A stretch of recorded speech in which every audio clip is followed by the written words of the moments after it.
ಅನುಭವವನ್ನು ಹೊಂದಿದ, ಸಮಾಜ ಕಾರ್ಯದಲ್ಲಿ ತನ್ನನ್ನು ತೊಡಗಿಸಿಕೊಂಡ ಹಿರಿಯರಾದ ಶ್ರೀ ವಿಠ್ಠಲ್ ಪರಾಂಡೆ ಅವರೇ,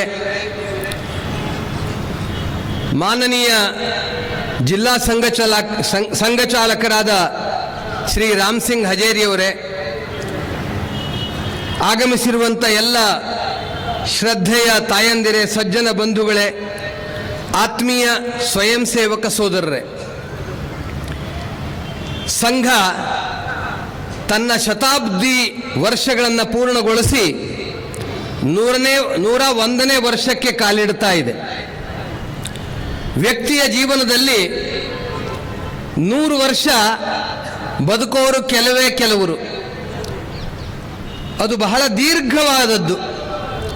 100 ವರ್ಷ ಬದುಕಿದರೆ ಶತಾಯುಷಿ ಅಂತ ಕರೀತಾರೆ. ಆದರೆ ಒಂದು ಸಾಮಾಜಿಕ ಸಂಘಟನೆಯ ಜೀವನದಲ್ಲಿ 100 ವರ್ಷ ನಿರಂತರವಾಗಿ ಬೆಳೀತಾ ಮುಂದಕ್ಕೆ ಹೋಗೋದು ಬಹಳ ದೊಡ್ಡದಾದಂಥ ಕಾರ್ಯ. ಆ ಕಾರ್ಯವನ್ನು ರಾಷ್ಟ್ರೀಯ ಸ್ವಯಂ ಸೇವಕ ಸಂಘ ಪೂರ್ಣಗೊಳಿಸ್ತಾ ಇದೆ. ಸಂಘ ಪ್ರಾರಂಭಗೊಂಡಾಗ ಸಂಘ ಸಂಸ್ಥಾಪಕ ಡಾಕ್ಟರ್ ಹೆಡ್ಗೇವಾರ್ ಅವರು ಶತಾಬ್ದಿಯ ಕಲ್ಪನೆಯನ್ನೇನು ಇಟ್ಕೊಂಡಿರಲಿಲ್ಲ. ಉತ್ಸವವನ್ನು ಆಚರಣೆ ಮಾಡಬೇಕು, ಶತಾಬ್ದಿಯನ್ನು ಆಚರಿಸಬೇಕು, ಸಂಘದ ಹೆಸರು ಎಲ್ಲ ಕಡೆ ವ್ಯಾಪಿಸಬೇಕು ಅನ್ನುವ ಚಿಂತನೆ ಡಾಕ್ಟರ್ ಹೆಡ್ಗೇವಾರದ್ದಾಗಿರಲಿಲ್ಲ. ಭಾರತ ಇದು ಪ್ರಾಚೀನವಾದಂಥ ರಾಷ್ಟ್ರ, ಇದು ಹಿಂದೂ ರಾಷ್ಟ್ರ. ಈ ರಾಷ್ಟ್ರದ ಸರ್ವಾಂಗೀಣ ಉನ್ನತಿಯಾಗಬೇಕು. ನಮ್ಮ ದೇಶವನ್ನು ಬ್ರಿಟಿಷರು ಆಳ್ತಾ ಇದ್ದಾರೆ. ಅವರನ್ನು ಈ ದೇಶದಿಂದ ಓಡಿಸಿದ್ರೆ ಮಾತ್ರ ಸಾಲದು. ಅವರು ಇಲ್ಲಿಗೆ ಬಂದು ತಮ್ಮ ಬೇರನ್ನು ಬೆಳೆಸ್ಕೊಳ್ಳಿಕ್ಕೆ ಕಾರಣವಾದಂಥ ಎಲ್ಲ ಸಂಗತಿಗಳಿಂದ ಭಾರತ ಮುಕ್ತವಾಗಬೇಕು. ತನ್ನೆಲ್ಲ ದೋಷಗಳನ್ನು ದೂರ ಮಾಡಿಕೊಂಡು ಸಶಕ್ತವಾಗಿ ಸಂಘಟಿತವಾಗಿ ಸಮಾಜ ಎದ್ದು ನಿಲ್ಲಬೇಕು ಅನ್ನುವ ಕಲ್ಪನೆಯನ್ನು ಇಟ್ಕೊಂಡು ರಾಷ್ಟ್ರೀಯ ಸ್ವಯಂ ಸೇವಕ ಸಂಘದ ಕಾರ್ಯವನ್ನು ಡಾಕ್ಟರ್ ಹೆಡ್ಗೇವಾರ್ ಪ್ರಾರಂಭ ಮಾಡಿದರು 1925ರಲ್ಲಿ. ಹಾಗೆ ನೋಡಿದರೆ ಡಾಕ್ಟರ್ ಹೆಡ್ಗೇವಾರ್ ಸಂಘ ಸ್ಥಾಪನೆಗೆ ಮೊದಲು ಜೀವನ ಪೂರ್ಣ, ಅದಕ್ಕಿಂತ ಮೊದಲಿನ ಪೂರ್ಣ ಜೀವನ ರಾಷ್ಟ್ರ ಕಾರ್ಯಕ್ಕಾಗಿ ಸಮರ್ಪಿಸಿಕೊಂಡವರು. ಜನ್ಮಜಾತ ದೇಶಭಕ್ತರು. ಸಣ್ಣ ವಯಸ್ಸಿನಲ್ಲೇ ವಿಕ್ಟೋರಿಯಾ ಮಹಾರಾಣಿಯ ಹುಟ್ಟುಹಬ್ಬವನ್ನು, ಆ 60ನೇ ವರ್ಷದ ರಾಜ್ಯಾಭಿಷೇಕವನ್ನು ಭಾರತದಲ್ಲಿ ಆಚರಣೆ ಮಾಡುವಂಥ ಸಂದರ್ಭದಲ್ಲಿ ಶಾಲೆಯಲ್ಲಿ ಕೊಟ್ಟ ಮಿಠಾಯಿಯನ್ನು ಕಸದ ಬುಟ್ಟೆಗೆ ಹಾಕಿ, ಭಾರತ ಯಾವಾಗ ಸ್ವತಂತ್ರವಾದೀತು, ನಾವು ನಮ್ಮ ಕಾಲ ಮೇಲೆ ಹೇಗೆ ನಿಲ್ಲಬಹುದು, ನಮಗೆ ಪರಾಧೀನತೆಯನ್ನು ತಂದುಕೊಟ್ಟಂಥ ಆ ರಾಣಿಯ 60ನೇ ವರ್ಷದ ಉತ್ಸವವನ್ನು ಆಚರಣೆ ಮಾಡೋದ್ರಲ್ಲಿ ಭಾರತಕ್ಕೆ ಹೇಗೆ ಆನಂದ ಅಂತ ದುಃಖಪಟ್ಟವರು. ಅಂತಹ ತಾಯಿಯ ಎದೆಹಾಲಿಂದನೇ ರಾಷ್ಟ್ರಭಕ್ತಿಯ ಅಮೃತವನ್ನು ಕುಡಿದು ಬೆಳೆದ ಡಾಕ್ಟರ್ ಹೆಡ್ಗೇವಾರ್ ಅವರು ಆಗಿನ ಸ್ವಾತಂತ್ರ್ಯ ಆಂದೋಲನದ ಮುಂಚೂಣಿಯಲ್ಲಿದ್ದಂಥ ಕಾಂಗ್ರೆಸ್ನಲ್ಲೂ ಕೆಲಸ ಮಾಡಿದರು. ಸಮಾಜದಲ್ಲಿ ಪರಾಕ್ರಮದ ಭಾವವನ್ನು ಹೃದಯದಲ್ಲಿ ಬೆಳೆಸಿಕೊಂಡು ಮುಳ್ಳನ್ನು ಮುಳ್ಳಿನಿಂದಲೇ ತೆಗಿಬೇಕು ಅಂತ ಬ್ರಿಟಿಷರ ವಿರುದ್ಧ ಶಸ್ತ್ರವನ್ನು ಹಿಡಿದು ಹೋರಾಟ ಮಾಡ್ತಾ ಇದ್ದಂತಹ ಉಗ್ರಗಾಮಿಯ ಅನುಶೀಲನ ಸಮಿತಿಯಲ್ಲೂ ಪ್ರಮುಖ ಪಾತ್ರ ವಹಿಸಿ ಕೆಲಸ ಮಾಡಿದವರು. ಅಂದರೆ ತನ್ನ ವಿದ್ಯಾರ್ಥಿ ಜೀವನ ಮತ್ತು ಹೊರಗಡೆ ಬಂದ ಮೇಲೆ ಸಮಾಜ ಜೀವನ ಎಲ್ಲದರಲ್ಲೂ ರಾಷ್ಟ್ರವನ್ನು ಬಿಟ್ಟು ಇನ್ನೇನು ಚಿಂತನೆ ಮಾಡದ ಶ್ರೇಷ್ಠ ದೇಶಭಕ್ತ ಡಾಕ್ಟರ್ ಕೇಶವ್ ಬಲಿರಾಮ್ ಹೆಡ್ಗೇವಾರ್ ಅವರು. ಹಾಗೆ ನೋಡಿದರೆ ಅವರಿಗೆ ತಮ್ಮ ವೈದ್ಯಕೀಯ ಪದವಿಯನ್ನು ಮುಗಿಸ್ಕೊಂಡ ನಂತರ ಬರ್ಮಾದಲ್ಲಿ ಉತ್ತಮ ನೌಕರಿನೂ ಬಂದಿತ್ತು.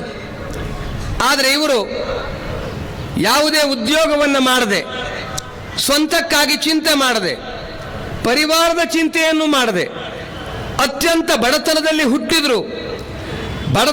ಬಡತನವನ್ನೇ ಮೈಗೆತ್ತಿಕೊಂಡ್ರೂ ಸಹ ದೇಶಭಕ್ತಿಯಲ್ಲಿ ಯಾವ ಬಡತನವನ್ನೂ ಕಾಣದ ಡಾಕ್ಟರ್ ಹೆಡ್ಗೇವಾರ್ ಅವರು ಸ್ವಾತಂತ್ರ್ಯ ಹೋರಾಟದಲ್ಲಿ ದಿನರಾತ್ರಿ ತೊಡಗಿ ಅದರಲ್ಲಿ ಯಶಸ್ಸನ್ನು ಗಳಿಸಬೇಕು ಅಂತ ಜೈಲಿಗೂ ಹೋಗಿದ್ರು.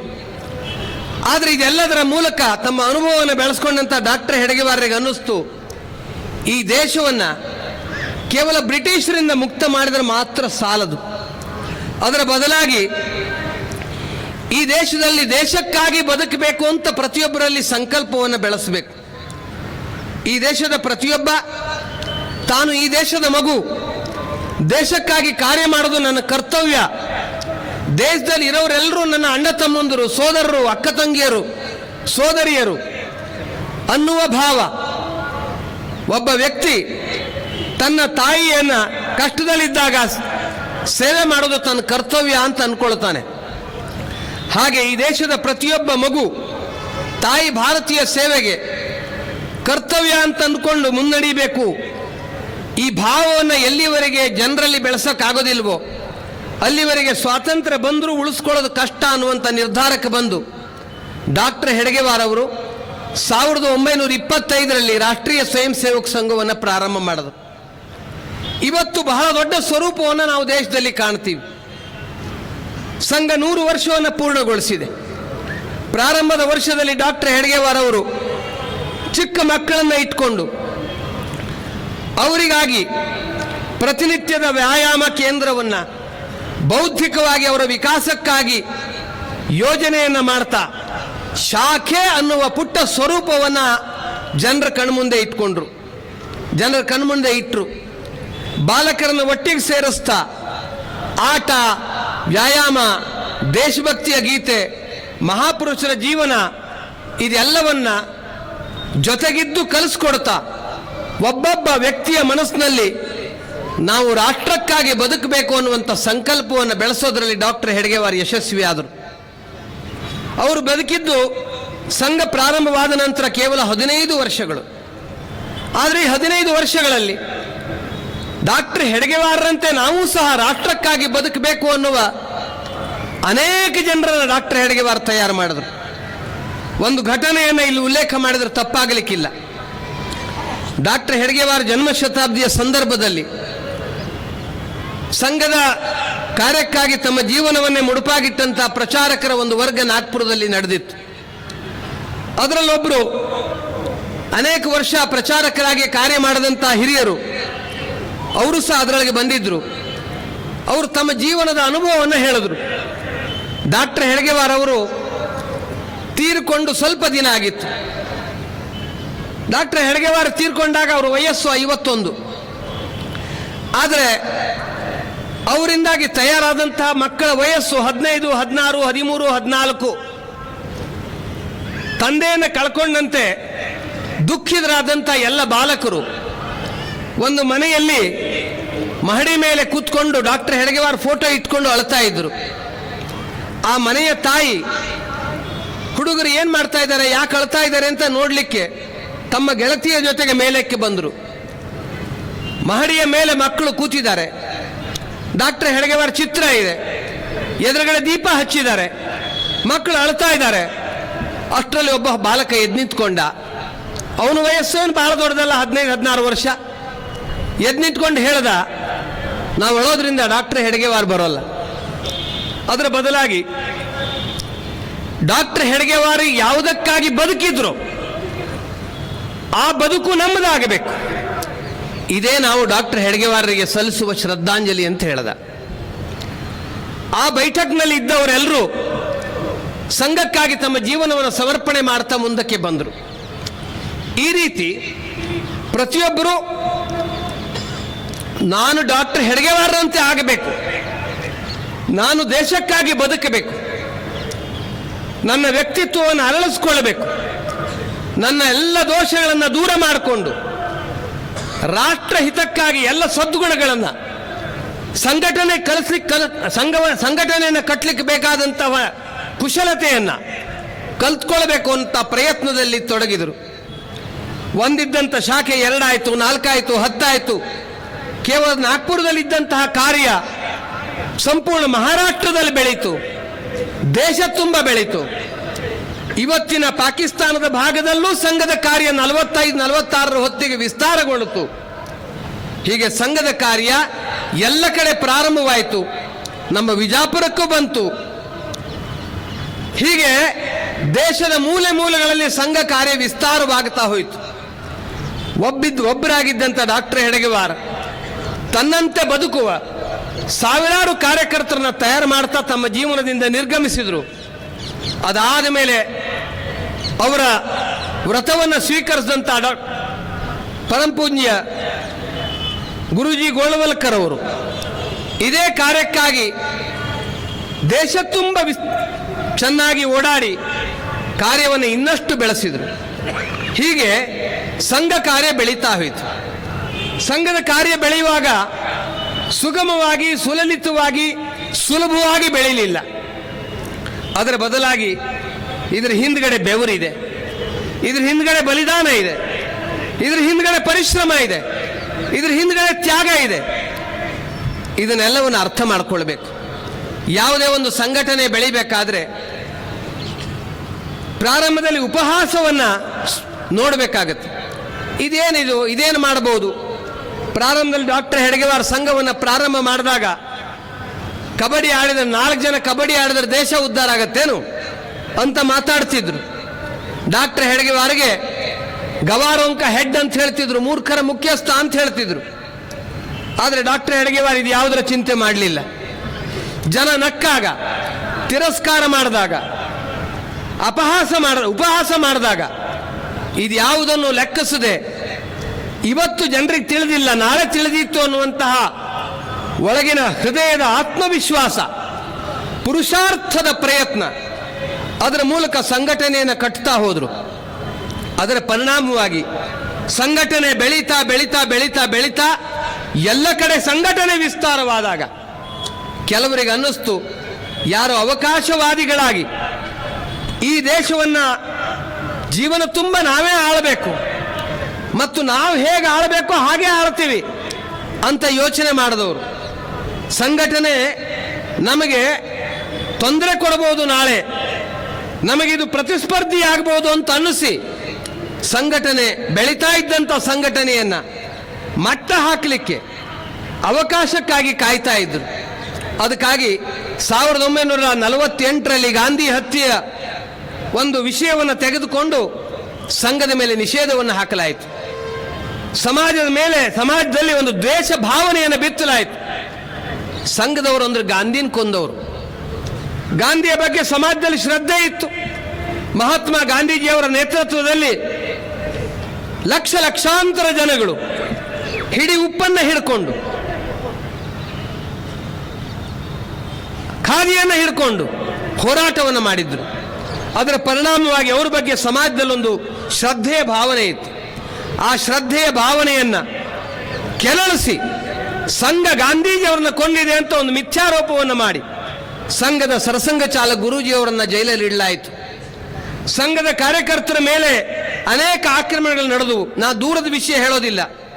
ನಮ್ಮ ಅಖಂಡ ವಿಜಾಪುರ ಜಿಲ್ಲೆಯ, ಇವತ್ತಿನ ಬಾಗಲಕೋಟೆ ಜಿಲ್ಲೆಯ ಜಮಖಂಡಿ ತಾಲೂಕಿನ ತೇರದಾಳದಲ್ಲಿ ಮನೆ ಒಳಗಡೆ ಇದ್ದಂಥ 9 ಜನ ಕಾರ್ಯಕರ್ತರನ್ನ ಜೀವಂತವಾಗಿ ಸುಡಲಾಯಿತು.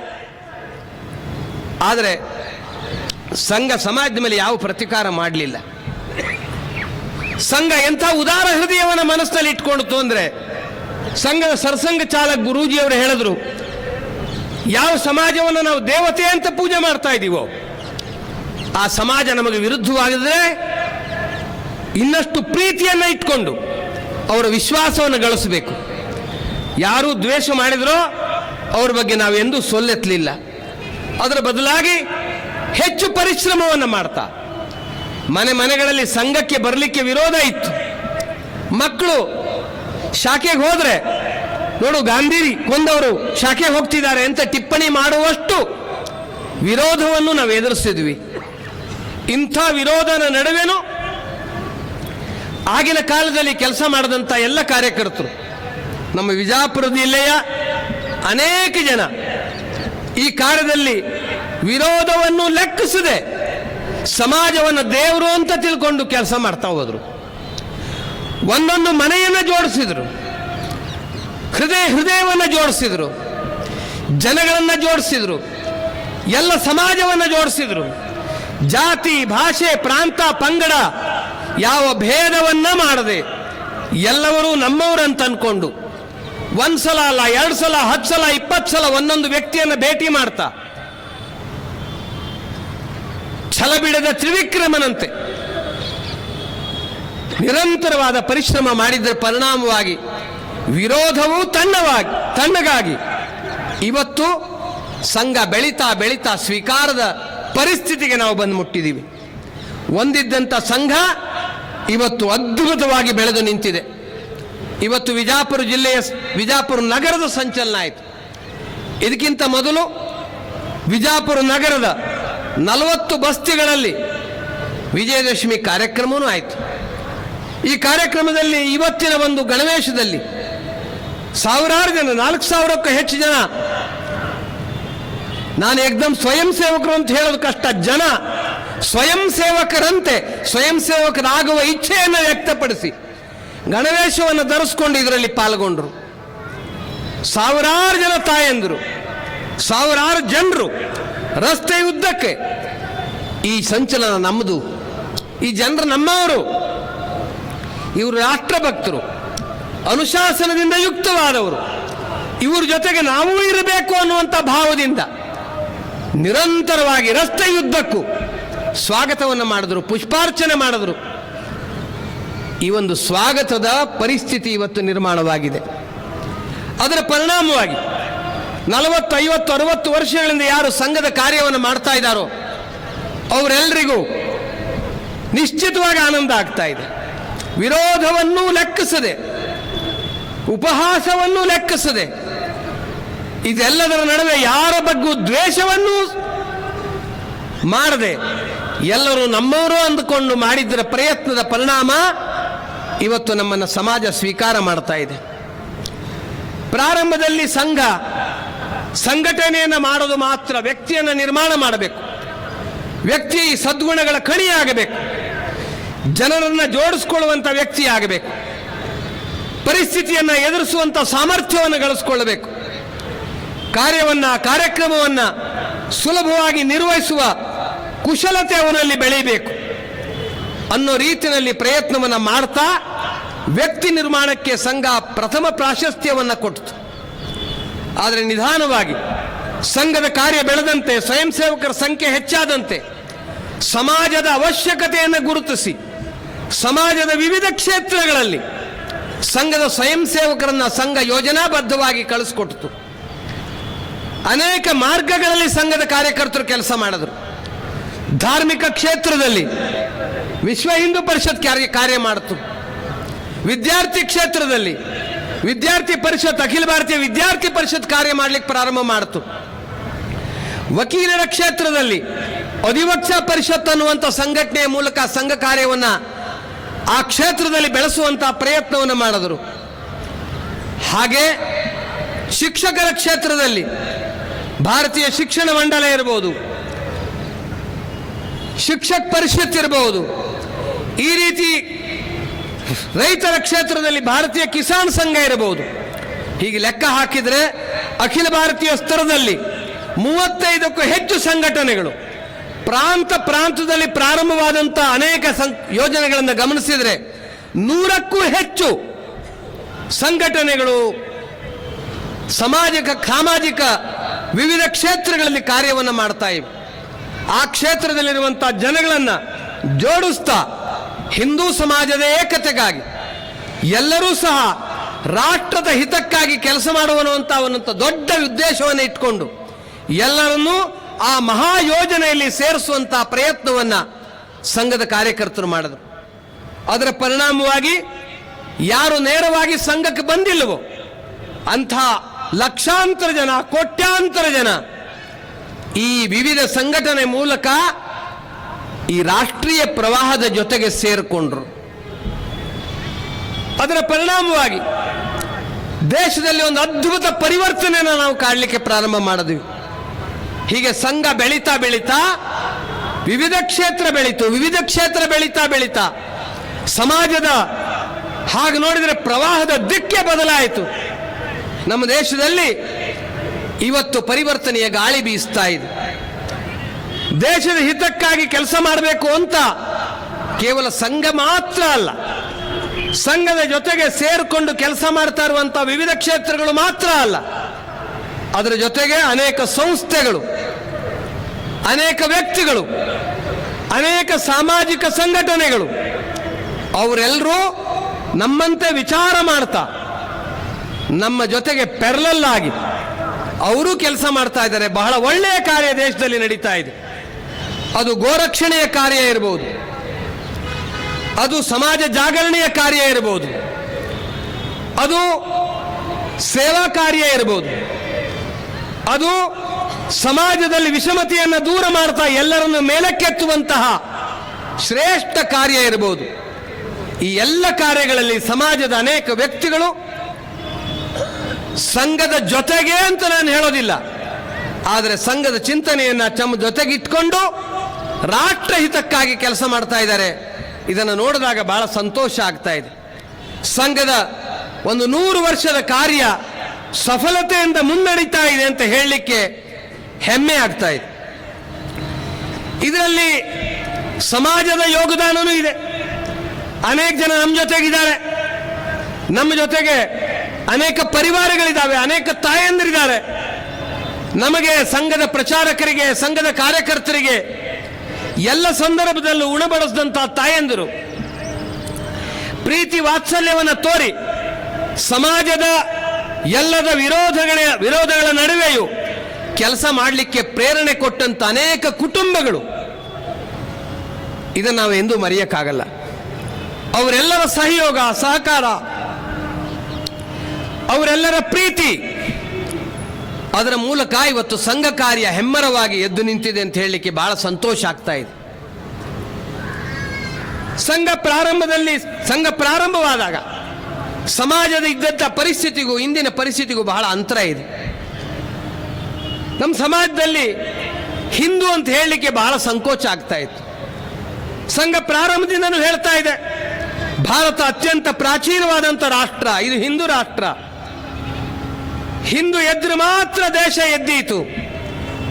ಈ ದೇಶದ ಉನ್ನತಿ ಅವನತಿ ಎಲ್ಲವೂ ಸಹ ಹಿಂದೂಗಳ ಕೈಯಲ್ಲಿದೆ ಅಂತ ಪ್ರಾರಂಭದಿಂದ ಹೇಳ್ತಿತ್ತು.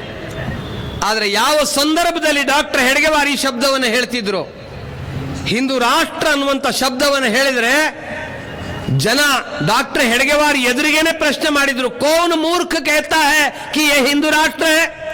ಯಾವ ಮೂರ್ಖ ಹೇಳ್ತಾನ್ರಿ ಇದು ಹಿಂದೂ ರಾಷ್ಟ್ರ ಅಂತ ಡಾಕ್ಟರ್ ಹೆಡ್ಗೆವಾರಿಗೇನೆ ಪ್ರಶ್ನೆ ಮಾಡಿದ್ರು. ಆದರೆ ಡಾಕ್ಟರ್ ಹೆಡ್ಗೆವಾರ್ ಆತ್ಮವಿಶ್ವಾಸ ಎಷ್ಟಿತ್ತು ಅಂದ್ರೆ, ಅವರು ತುಂಬಿದಂತ ಸಭೆಯಲ್ಲಿ ಬುದ್ಧಿವಂತರ ನಡುವೆ ಅವರು ಹೇಳಿದ್ರು, ಮೈ डॉक्टर हेडगेवार कहता हूं कि यह हिंदू राष्ट्र है, इतना ही नहीं, जब तक एक हिंदू इस देश में रहेगा तब तक यह हिंदू राष्ट्र रहेगा. ಈ ಮಾತನ್ನ ಡಾಕ್ಟರ್ ಹೆಡ್ಗೆವಾರ್ ಹೇಳಿದ್ರು. ಎಂಥ ಆತ್ಮವಿಶ್ವಾಸ ಇರಬೇಕು ಅವರಿಗೆ. ನಮ್ಮ ದೇಶದಲ್ಲಿ ಶ್ರೇಷ್ಠ ವ್ಯಕ್ತಿಗಳು, ಅವರ ಒಂದು ವಿಚಾರ, ಅವರ ಒಂದು ತ್ಯಾಗ, ಸಮರ್ಪಣೆ, ಅವರ ಚಿಂತನೆ ಹಿಂದೂ ಸಮಾಜಕ್ಕೆ ಪೂರಕವಾಗಿತ್ತು. ಆದರೆ ಅವರೆಲ್ಲರೂ ಸಹ ದೇಶಕ್ಕಾಗಿ ಕೆಲಸ ಮಾಡಿದಂಥ ಮಹಾಪುರುಷನ ಮನಸ್ಸಿನಲ್ಲೂ ಸಹ ಹಿಂದೂ ಅನ್ನೋದರ ಬಗ್ಗೆ ವಿಶ್ವಾಸ ಇರಲಿಲ್ಲ. ನಮ್ಮ ದೇಶದ ಒಬ್ಬ ನಾಯಕರು ಮುಜೆ ಗದಾ ಕಹೋ ಮೈ ಲೇಕಿನ್ ಹಿಂದೂ ಮತ್ ಕಹೋ ಅಂತ ಹೇಳಿದ್ರು. ಅವರಂತೂ ಬಿಟ್ಬಿಡಿ.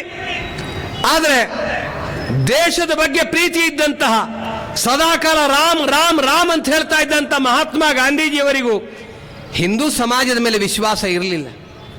ಅದಕ್ಕಾಗಿ ಅವರು ಹೇಳಿದ್ರು, ಹಿಂದೂ ಹೇಳಿ, ಮುಸಲ್ಮಾನ್ ಅಂದ್ರೆ ಆತ ಬಹಳ ಗುಂಡ, ತಾಕತ್ತಿರೋನು.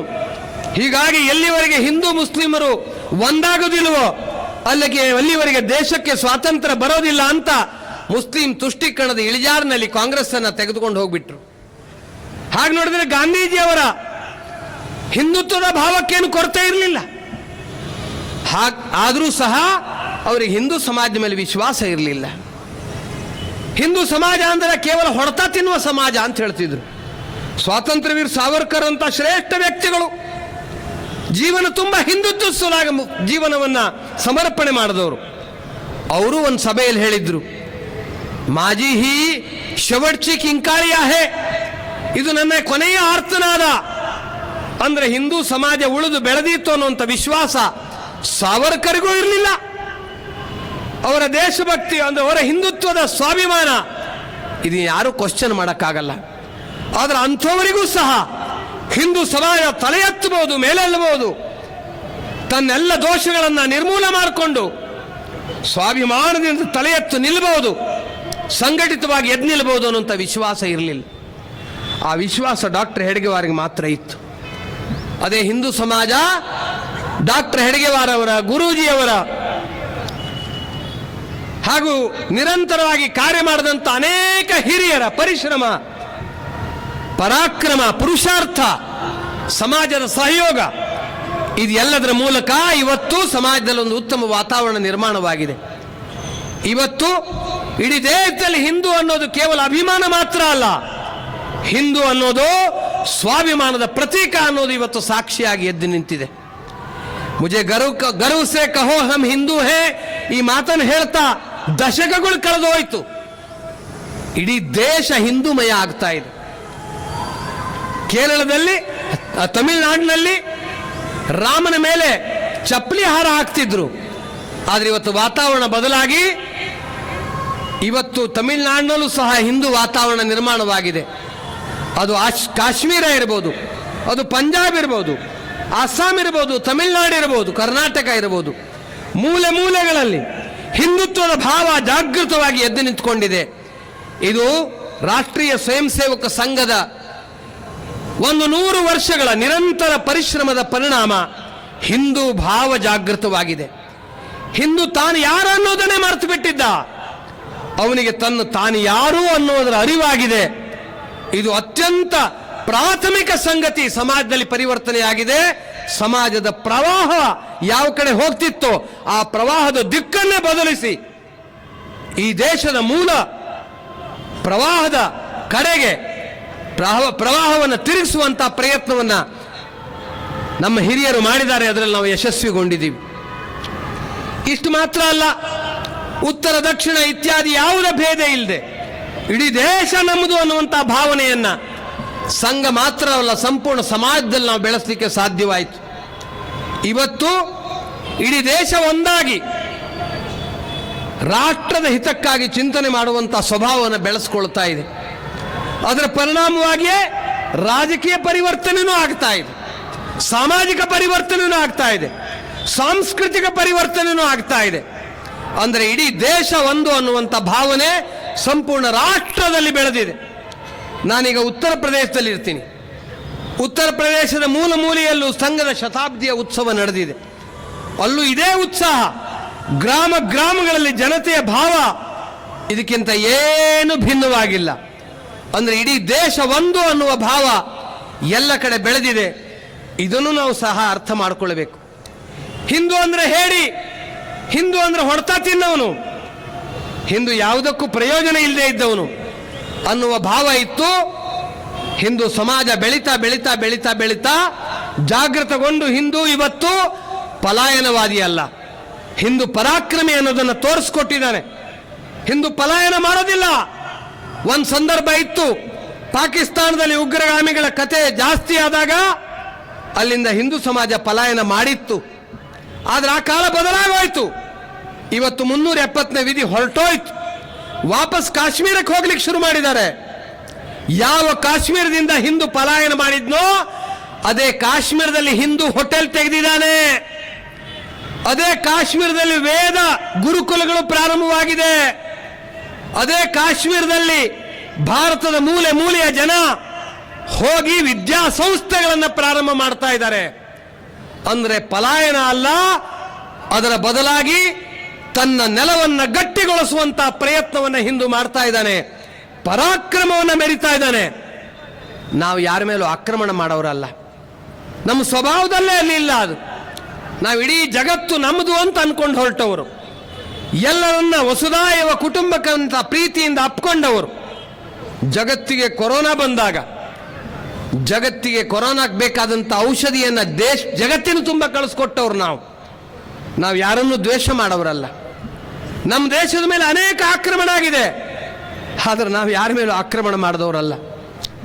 ಆದರೆ ನಮ್ಮ ಮೇಲೆ ಆಕ್ರಮಣ ಮಾಡೋವರಿಗೂ ನಾವು ಒಂದು ಕೆನ್ನೆ ತೋರಿಸಿ ಶಾಂತವಾಗಿದ್ವಿ.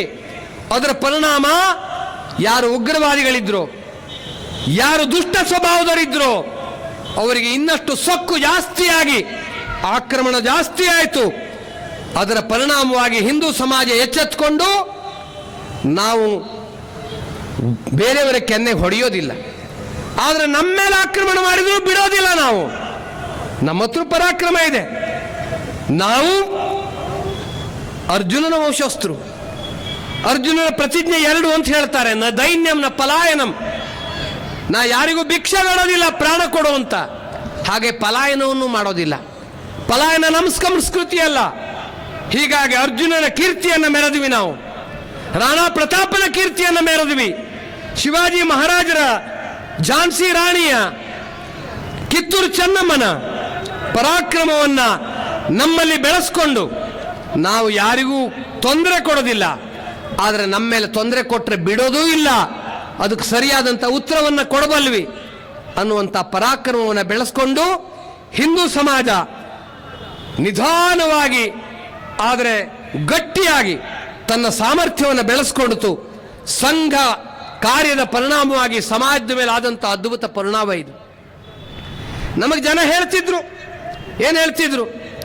ಸಂಘದ ಕಾರ್ಯ ನಡೀತಾ ಇದೆ, ಏನಾಗಿದೆ, ಏನು ಪರಿಣಾಮ ಆಗಿದೆ ಅಂತ ಹೇಳ್ತಿದ್ರು. ನಾವು ರಾಮ ಮಂದಿರ ಆಂದೋಲನ ಶುರು ಮಾಡಿದ್ವಿ. ರಾಮ ಮಂದಿರ ಆಂದೋಲನ ಏಕೈಕ ಆಂದೋಲನ. ರಾಷ್ಟ್ರೀಯ ಸ್ವಯಂ ಸೇವಕ ಸಂಘ ತನ್ನನ್ನು ಪೂರ್ಣ ತೊಡಗಿಸಿಕೊಂಡಂತ ಏಕಮೇವ ಆಂದೋಲನ ಅದು. ಹಾಗೆ ನೋಡಿದ್ರೆ ಇದಕ್ಕೆ ಪ್ರೇರಣೆ ಕೊಟ್ಟವರು ದಾವುದಯಾಲ್ ಖನ್ನಾ. ಅವರು ವಿಶ್ವ ಹಿಂದೂ ಪರಿಷತ್ತಿನ ಒಂದು ಹಿಂದೂ ಸಮ್ಮೇಳನದಲ್ಲಿ ಬಂದಂಥವ್ರು. ಅವರು ರಾಮ ಜನ್ಮಭೂಮಿ ಆಂದೋಲನ ನೀವು ತಗೊಳ್ಳಿ ಅಂತ ಹೇಳಿದ್ರು. ಸಂಘ ಇದಕ್ಕೆ ಸಹಾಯವನ್ನು ಮಾಡಿತು, ಪೂರ್ಣ ತೊಡಗಿತು. ನಾವು ಈ ಕಾರ್ಯ ಪ್ರಾರಂಭ ಮಾಡಿದಾಗ ಜನಕ್ಕೆ ವಿಶ್ವಾಸ ಇರಲಿಲ್ಲ. ಕೆಲಸ ಮಾಡ್ತಾ ಮಾಡ್ತಾ ನಾವು ಇಡೀ ದೇಶದಲ್ಲಿ ಆಂದೋಲನ ಮಾಡಿದ್ವಿ. 6 ಕೋಟಿ ಜನ ಇದರಲ್ಲಿ ಪಾಲ್ಗೊಂಡು ಇಡೀ ದೇಶದಿಂದ ಇಟ್ಟಿಗೆಗಳು ಅಯೋಧ್ಯೆಗೆ ಹೋದವು. ಅಯೋಧ್ಯೆ ಗುಮ್ಮಟ ಬಿತ್ತು. ಅಷ್ಟು ಮಾತ್ರ ಅಲ್ಲ, ಕೋರ್ಟ್ನಲ್ಲೂ ಹೋರಾಟವನ್ನು ನಾವು ಮಾಡಿದ್ವಿ. ಅನೇಕ ವರ್ಷಗಳ ನಿರಂತರ ಹೋರಾಟದ ಸಂದರ್ಭದಲ್ಲಿ ಜನ ನಮಗೆ ಅನೇಕ ಸಲ ಟೀಕೆಗಳನ್ನು ಮಾಡ್ತಿದ್ರು, ತಮಾಷೆ ಮಾಡ್ತಿದ್ರು. ಮಂದಿರ್ ವಹಿ ಬನಾಯೆಂಗೆ, ತಾರೀಖ್ ನಹಿ ಬತಾಯೆಂಗೆ. ಮಂದಿರ್ ವಹಿ ಬನಾಯೆಂಗೆ, ಲೇಕಿನ್ ತಾರೀಖ್ ನಹಿ ಬತಾಯೆಂಗೆ. ತಾರೀಖ್ ಹೇಳೋದಿಲ್ಲ, ಯಾವತ್ತಾಗತ್ತೋ ಗೊತ್ತಿಲ್ಲ. ಬರೀ ಹೇಳ್ತಾ ಇರೋದಷ್ಟೇ, ಇದೇನು ಆಗದೆ ಹೋಗದ ಕೆಲಸ. ಆದರೆ ಇವತ್ತು ಸಂಘ ಕಾರ್ಯದ ಇಷ್ಟು ನಿರಂತರ ಪರಿಣಾಮವಾಗಿ, ಪರಿಶ್ರಮದ ಪರಿಣಾಮವಾಗಿ ದೇಶದಲ್ಲಿ ಒಂದು ಅದ್ಭುತ ಪರಿವರ್ತನೆ ಬಂದಿಲ್ವಾ? ರಾಮ ಮಂದಿರ ಇವತ್ತು ಕನಸಲ್ಲ, ಅದು ನನಸಾಗಿದೆ. ರಾಮ ತನ್ನ ಜನ್ಮಸ್ಥಾನದಲ್ಲಿ ಕಳ್ಕೊಂಡಿದ್ದಂಥ ಸ್ಥಾನವನ್ನು ಮತ್ತೊಮ್ಮೆ ಪಡೆದು ಅದೇ ಸ್ಥಾನದಲ್ಲಿ 2024 ಜನವರಿ 22ನೇ ತಾರೀಕು ಪ್ರತಿಷ್ಠೆಗೊಂಡು ಕಳೆದ 1.5 ವರ್ಷದಲ್ಲಿ 20 ತಿಂಗಳಿನಲ್ಲಿ 6 ಕೋಟಿ ಜನರಿಗೆ ದರ್ಶನವನ್ನು ಕೊಟ್ಟಿದ್ದಾರೆ. ಇಂಥ ಅದ್ಭುತ ಪರಿಣಾಮವನ್ನು ನಾವು ನೋಡಿದ್ದೀವಿ. ಇಡೀ ದೇಶದ ಜನ ಬಂದಿದ್ದಾರೆ. ಉತ್ತರದ ಕಾಶ್ಮೀರದಿಂದ ಹಿಡಿದು ಕನ್ಯಾಕುಮಾರಿಯವರೆಗೆ, ಪೂರ್ವದ ಅಸ್ಸಾಂನಿಂದ ಹಿಡಿದು ಗುಜರಾತಿನ ಕಚ್ವರೆಗೆ, ಜಾತಿ, ಭಾಷೆ, ಪ್ರಾಂತ, ಪಂಗಡ, ಪಕ್ಷ ಯಾವುದೇ ಭೇದ ಇಲ್ಲದ ಜನ ಬಂದಿದ್ದಾರೆ. ಅಲ್ಲಿಗೆ ವಿವಿಧ ಪಾರ್ಟಿಯ ಜನ ಬಂದಿದ್ದಾರೆ. ಈ ಸಂದರ್ಭದಲ್ಲಿ ನಾನು ಹೇಳಲಿಕ್ಕೆ ಇಷ್ಟಪಡ್ತೀನಿ, ನಮ್ಮ ವಿಚಾರವನ್ನು ಸ್ವೀಕಾರ ಮಾಡಿದ್ದಾರೆ ಅಂತ ನಾವು ಹೇಳಕ್ಕಾಗಲ್ಲ. ಆದರೆ ಪಂಜಾಬಿನ ಮುಖ್ಯಮಂತ್ರಿ ಮಾನ್ ಸಂಘ ಅಯೋಧ್ಯೆಗೆ ಬಂದಿದ್ರು. ಅಯೋಧ್ಯೆ ರಾಮನ ಮುಂದೆ ನಿಂತು ನನ್ನ ಜೀವನದಲ್ಲಿ ಇಂಥ ಒಂದು ಅದ್ಭುತ ಪರಿವರ್ತನೆ ನಾನು ನೋಡ್ತೀನಿ ಅಂತ ಅಂದ್ಕೊಂಡಿರಲಿಲ್ಲ ಅಂತ ಹೇಳಿದ್ರು. ನಮ್ಮ ವಿಚಾರವನ್ನು ಒಪ್ಪದೇ ಇರಬಹುದು ಸಾರ್ವಜನಿಕವಾಗಿ, ಆದರೆ ಹೃದಯದಲ್ಲಿ ರಾಮಭಕ್ತಿ, ರಾಷ್ಟ್ರಭಕ್ತಿ ಯಾರಿಗೂ ಇಲ್ಲ ಅಂತ ನಾವು ಹೇಳಕ್ಕಾಗಲ್ಲ. ಅಂದರೆ ಇಡೀ ದೇಶದ ಜನರಿಗೆ ಆನಂದವಾಗುವ ಒಂದು ಸುಂದರ ಕ್ಷಣ, ಸುಂದರ ಪರಿವರ್ತನೆ ಇವತ್ತು ನಡೆದೋಯ್ತು.